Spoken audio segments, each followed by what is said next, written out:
Olá, queridos, a graça e a paz. Vamos continuar a leitura do livro O Apóstolo do Centro-Oeste, pastor Antônio Inácio. Leiamos o capítulo 4. A segunda transferência, o pastorado em Goiânia. Convém que se diga que pastor também é servo. Foi assim que, após aproximadamente 5 anos de trabalho árduo, porém muito fecundo e abençoado por Deus, mais uma vez o pastor e sua família tiveram que arrumar as malas e despedir-se da igreja pela qual eram muito amados. Em razão do seu desprendimento e cuidado pelo rebanho, novamente por autorização da liderança maior, o pastor e sua família foram para Goiânia, em substituição ao pastor Giacomo Guides, que 3 anos antes o havia indicado ao ministério. Essa mudança ocorreu no ano de 1949, e uma vez mais o pastor Inácio e família eram recepcionados por uma nova igreja, desta feita na capital do estado, com sede própria localizada na rua 55, número 18. Aquela igreja foi grandemente abençoada, e o novo pastor também, pois logo comprou uma bonita bicicleta para que seu pastor pudesse usá-la. Privilégio que naquela época não era tão comum. As pessoas o olhavam de longe com admiração e comentavam: "Olha, este é o novo pastor da igreja. Tem até bicicleta." Com o passar dos meses, Deus não deixou por menos.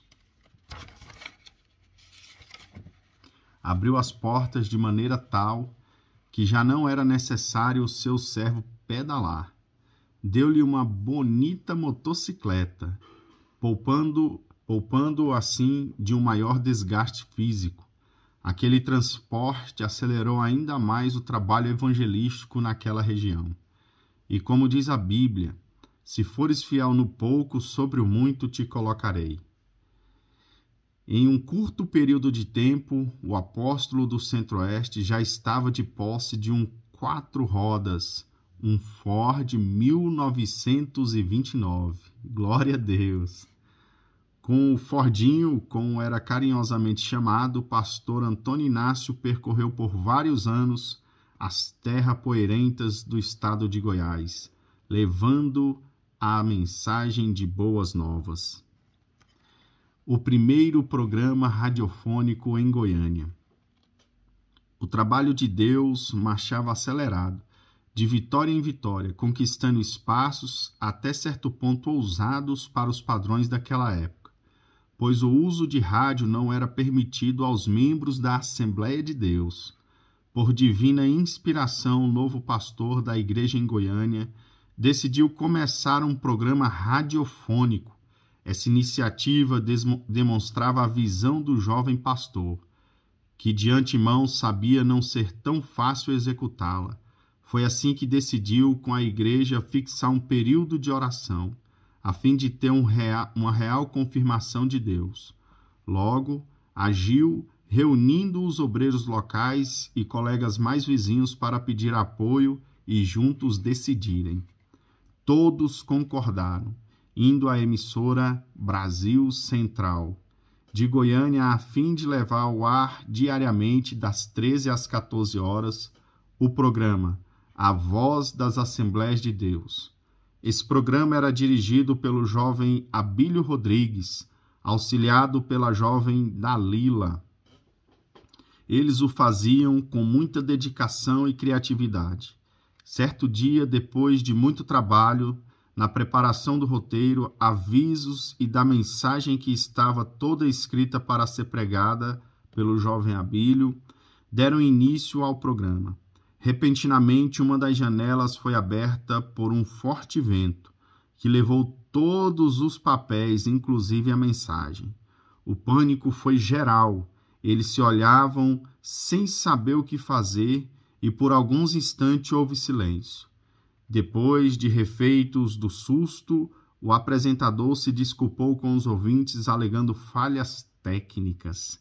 Deus foi tão generoso que deu uma gloriosa inspiração ao jovem Abílio, que pregou a melhor mensagem de sua vida, mesmo sem o papelzinho que o vento levou. Através das ondas sonoras daquela emissora de rádio, o pastor Antônio Inácio e seus auxiliares alcançaram com a mensagem gloriosa do Evangelho a tantas vidas em todo o estado de Goiás e adjacências por onde chegava a sintonia daquela rádio. Na convenção em Taguatinga, onde ele foi jubilado, tive o privilégio de ouvir testemunhos de pastores que foram alcançados, juntamente com seus pais e toda a família, ouvindo as mensagens pregadas por esse servo de Deus, através daquele programa A Voz das Assembleias de Deus. Documentário fotográfico. Durante os 11 anos que o pastor Antônio Inácio de Freitas pastoreou a Igreja Assembleia de Deus em Goiânia, Deus o abençoou de maneira maravilhosa. É impossível, depois de tanto tempo, poder recapitular tudo o que Deus fez por instrumentalidade desse valoroso servo de Deus. Somente a eternidade será capaz de revelar em detalhes. Depois de algum trabalho revirando os álbuns de fotografia antigas, selecionamos algumas que documentam parte do desenvolvimento e crescimento da obra de Deus, durante o profícuo ministério do pastor Antônio Inácio de Freitas, na cidade de Goiânia, a capital do estado de Goiás. A caravana que veio espiar a terra. E falou o Senhor a Moisés, dizendo: envia homens que espiem a terra de Canaã, que eu hei de dar aos filhos de Israel.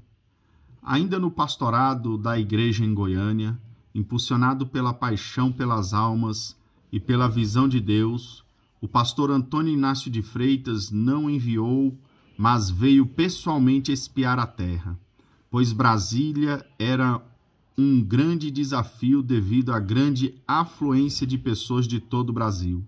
Formou uma caravana da qual faziam parte os pastores Divino Gonçalves, Albino Boaventura, Antônio Alves Carneiro, Manuel Joaquim da Silva, Antônio Moreira, Jamil de Oliveira e o motorista do caminhão, e se dirigiram a Brasília, onde se estava construindo a moderna capital.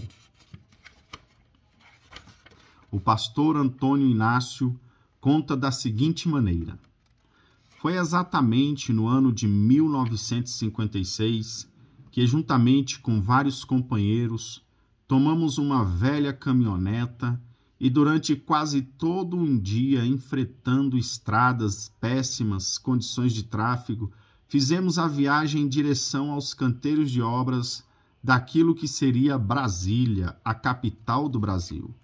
Confesso que, se não fosse a visão de Deus e o amor pelas almas, nós teríamos voltados decepcionados. Saímos da bonita cidade de Goiânia para vir a um canteiro de obras, com tanta poeira, em meio a uma miscelânea de operários do norte, nordeste e de outras regiões do nosso vasto Brasil, morando em improvisados barracos de madeira com tanto desconforto. Não obstante as grandes dificuldades, Deus nos deu a visão futurística de uma grande obra naquele lugar. Com o grupo de obreiros que nos acompanhavam, andamos por todos os lugares que era possível. Por fim, oramos a Deus, declarando simbolicamente aberto o trabalho da Assembleia de Deus, Ministério de Madureira, no canteiro de obra da futura cidade de Brasília. Como não nos foi permitido pousar ali nos canteiros de obras, tivemos que regressar e pernoitar em Lusiânia, levando conosco o grande desafio de encontrar o mais rápido possível um obreiro, chamado por Deus para vir a Brasília.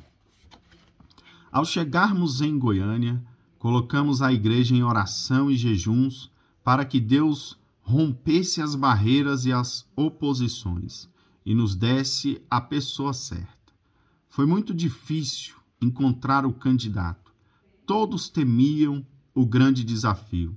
Realmente havia uma grande insegurança, pois a campanha feita pelos opositores do presidente Juscelino era muito forte.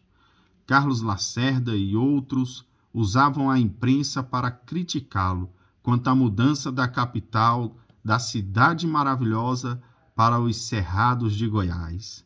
Essas coisas contribuíam e se tornavam em um verdadeiro gigante, que espantava os possíveis candidatos. Finalmente surgiu o primeiro. Foi o pastor Antônio Alves Carneiro. Depois enviamos o pastor Jamil de Oliveira e no final o pastor Antônio Moreira, aquele que me batizou nas águas no ano de 1939.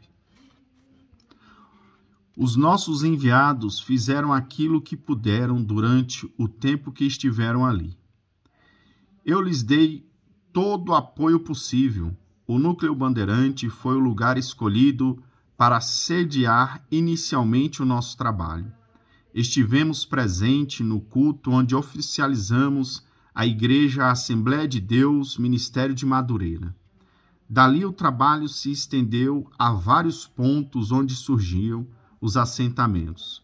E por fim, por orientação de Deus, o pastor Paulo Leivas Macalão, nosso presidente nacional, diante de alguns problemas surgidos e observando a construção arrojada da cidade que seria inaugurada em 21 de abril de 1960, viu a necessidade de vir a Brasília um pastor com mais experiência ministerial.